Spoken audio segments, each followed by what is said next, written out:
Subscribe to this channel, The Teaching Show, and press the bell icon. Hello everyone, welcome back to this course on material and energy balance.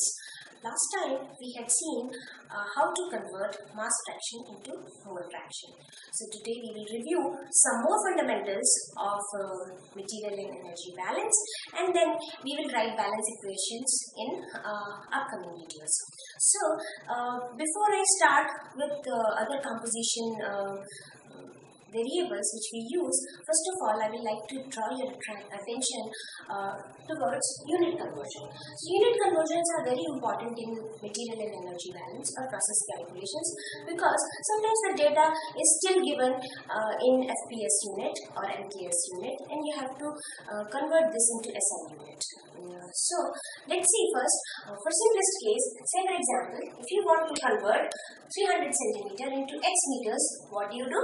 You just take a conversion factor, which is 1 meter is equal to 100 centimeter in this case, and then multiply it with this conversion factor to come up with your value in meters. Okay, so it's very simple if only one unit is involved. But if suppose the unit is very complicated, say for example it is pound mass feet per minute square, and I want to convert this unit into kg centimeter per second square, then in this video I will teach you how to systematically convert this unit from one system to another. Okay, so for that what I will do is, instead of putting this multiplication sign, I have replaced these with vertical lines. So wherever you have a vertical line, that means it denotes multiplication. Okay, and horizontal line as usual, that is your division. So I want to convert, say for example, 2.3 pound mass feet per minute square. Okay, so first I will convert first unit, which is pound mass. Now we know that 1 pound mass is equal to 0.453 kgs. So I am using this conversion factor, multiplying it and dividing by 1 pound mass.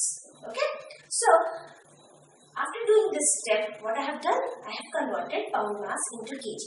Let's select the second unit, which is feet. Now we know 1 feet is equal to, or 100 centimeters is equal to 3.281 feet. Okay, so again I have written down another conversion factor. What else has remained? That is minute square. So we know 1 minute is equal to 60 seconds. So minute square is equal to 60 square into second square. So we have written down all the conversion units. Now let's check whether it's consistent in units. Pound mass gets cancelled with pound mass. Feet gets cancelled with feet. Minute square gets cancelled with minute square. So what I am left with is kg centimeter per feet.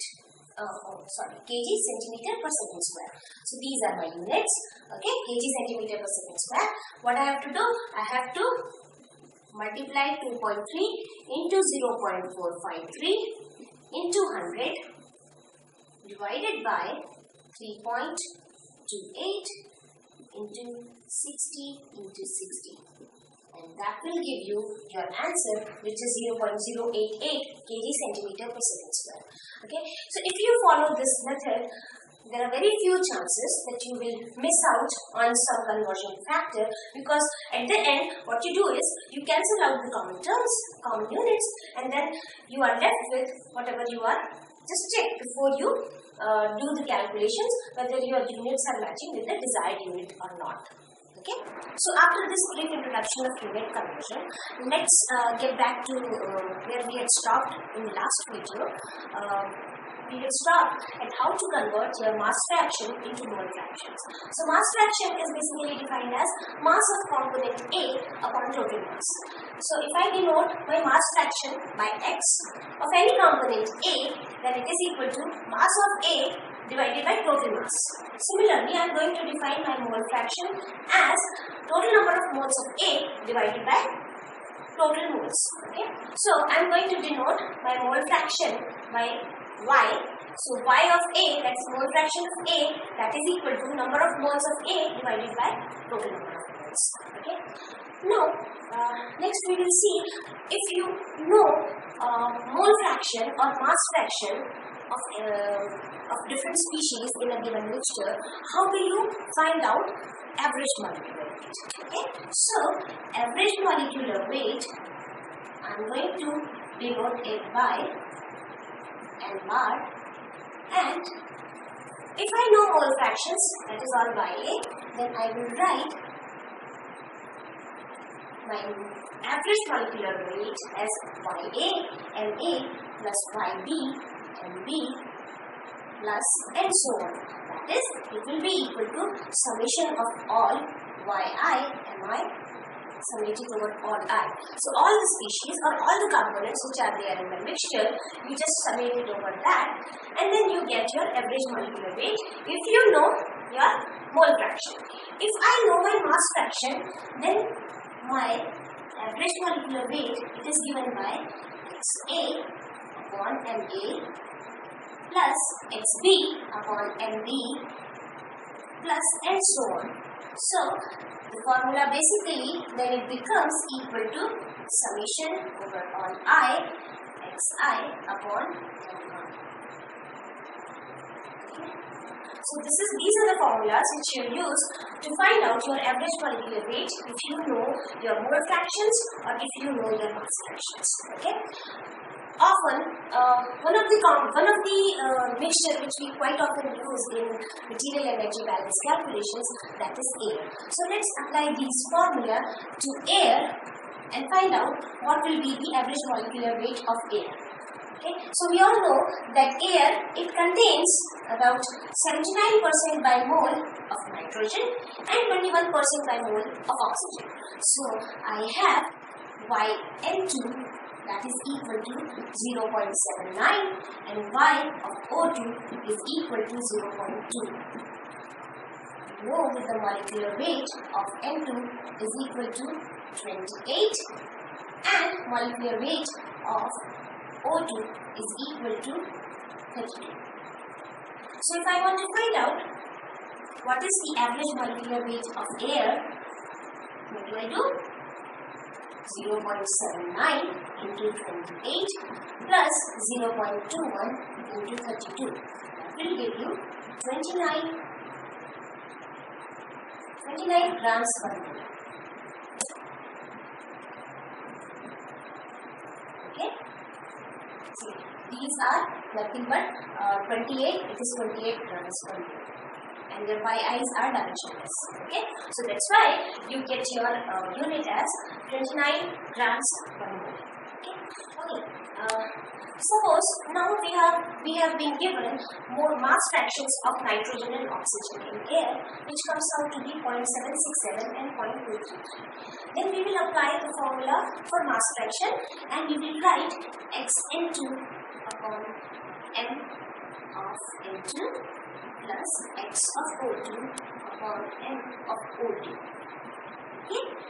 And this will be equal to 0.767 upon 28 plus 0.233 upon 32.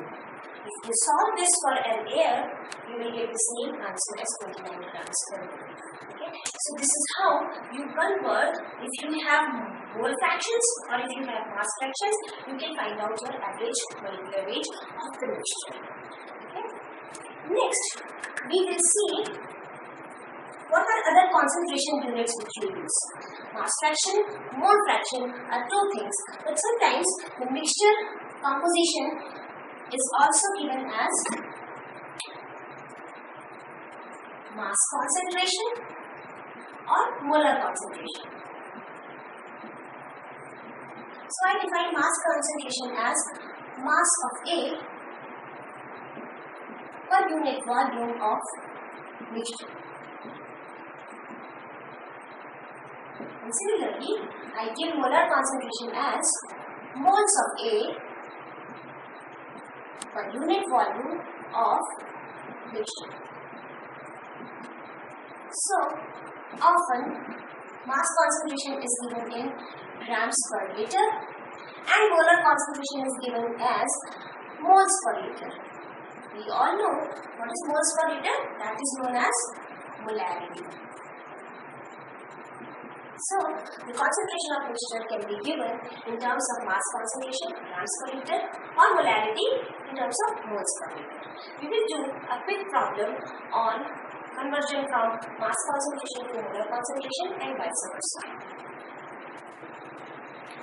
Now let's take a problem where we are trying to convert from mass concentration to molar concentration or something like that. Okay, so this numerical is based on unit conversions. Okay, so I have a process unit in which the inlet stream has 0.5 molar aqueous H2SO4. That means it has 0.5 moles of H2SO4 in water. Volumetric flow rate is given as 1.25 meter cube per minute. Specific gravity of this solution, aqueous solution, is given as 1.03. So first part of the problem deals with converting the mass concentration of H2SO4. Find out the mass concentration of H2SO4 in the inlet stream in kg per meter. We had seen that mass concentration is given as grams per liter, or you can use alternate units kg per meter cube. Okay, so basically it is mass per unit volume, right? So we have to calculate mass concentration of H2SO4. What is given? It is given that you have 0.5 moles of H2SO4. That means 0.5 moles of H2SO4 per liter of solution. Okay, so first let's convert. How much is 0.5 moles? So for H2SO4, its molecular weight is 98. So 1 mole is equal to 98 grams. So 98 grams of H2SO4 is equal to 1 mole of H2SO4. So my first unit conversion is to convert moles into grams. That is what we want. We want to convert it into kg, and molarity or molar mass, whatever this molarity, it gives you number of moles. So I am converting my number of moles into grams. So I have 0.5 into 98, that is 49 grams of H2SO4 per liter of solution. Next, I want to convert it into kg. So I again use another conversion factor, that is 1 kg is equal to 1000 grams. So I just multiply with this, and then liter it has to be converted into meter cube. So my next conversion is 1000 liters is equal to 1 meter cube. Let's check for the unit consistency. Moles, it cancels with moles. Grams, it cancels with grams. Liters, it cancels with liters. And what you are left with is kg per meter. Okay. So if I multiply 0.5 into 98, that's 49. 1000 gets cancelled. So my answer is 49 kg per meter. Okay. So I have converted my flow rate in terms of kg per meter cube. So kg of H2SO4 which is entering per meter cube of the feed stream.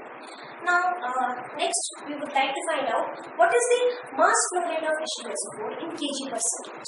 Okay, this was your volume. This was your mass concentration kg per meter cube.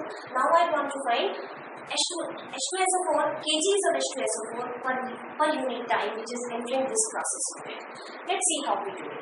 So we have been given volumetric flow rate. So I am writing it 1.25 meter cube per minute. Okay, and the concentration of this is 0.5 molar.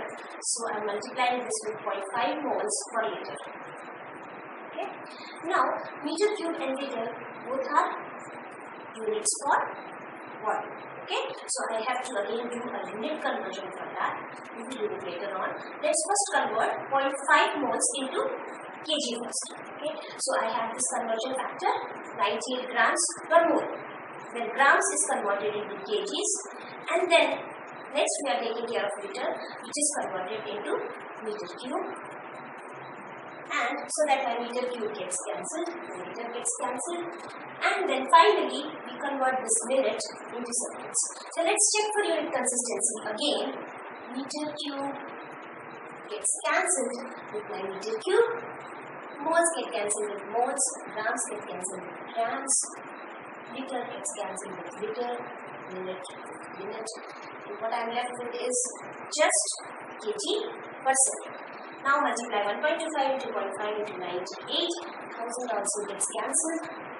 Do this, and what you get is basically 1 kg per second. Okay?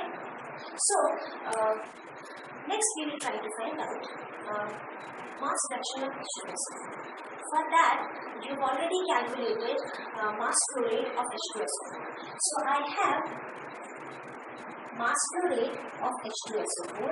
If I divided it by the mass flow rate of solution, I should be able to get my mass fraction of H2SO4. So next step will be to calculate the mass flow rate of solution. For that, specific gravity is given, so I can find the density of the solution. Specific gravity is 1.03. So your density is 1030 kg per meter. Okay. So now this density I am using it as a conversion factor. So my mass flow rate of solution will be volumetric flow rate of the solution multiplied with the density. That's what we had seen in the last video. So it is 1.25 into 1030 and it is given per minute. So I am going to convert it into per second because what we have already calculated the mass flow rate of H2SO4 in terms of per second. Okay. So let's do all this. Again check whether you have unit consistency or not. So it comes out in kg per second. Do the necessary calculation and what answer you get? You get is 21.46 kg per second. So your entire solution which is going through this process unit, its quantity is about 21.46 kg per second, out of which 1 kg per second is H2SO4. So what is your mass fraction of H2SO4 then? Mass flow rate of sulfuric acid divided by the mass flow rate of solution. So that is 1 upon 21.46 or it is approximately equal to 0.048 kg of H2SO4 per kg of solution. So we have seen that you can use mass fraction or mole fraction as your concentration terms. Concentration can be defined in terms of these. It can also be given as mass concentration or molar concentration, which is molarity. Sometimes when your concentration or the amount of substance which is present is very small, or say it's like very dilute solution, then sometimes it is also given in terms of ppb or ppm. When I say ppb or ppm, ppm means parts per million or ppb means parts per billion. So what is the relation? If I have mole fraction, then Yi into 10 raised to 6 is your parts per million and ppb is Yi into 10 raised to 9. So if you know the mole fractions or if you have your ppm or ppb values, you can easily find out your mole fractions. So in this video, we have seen some more few fundamentals of MEB. In the next video, what we will do is we will start writing out the balance equations for different processes. Thank you so much for watching this video. Please make sure to like this video, leave comments and also subscribe to my channel.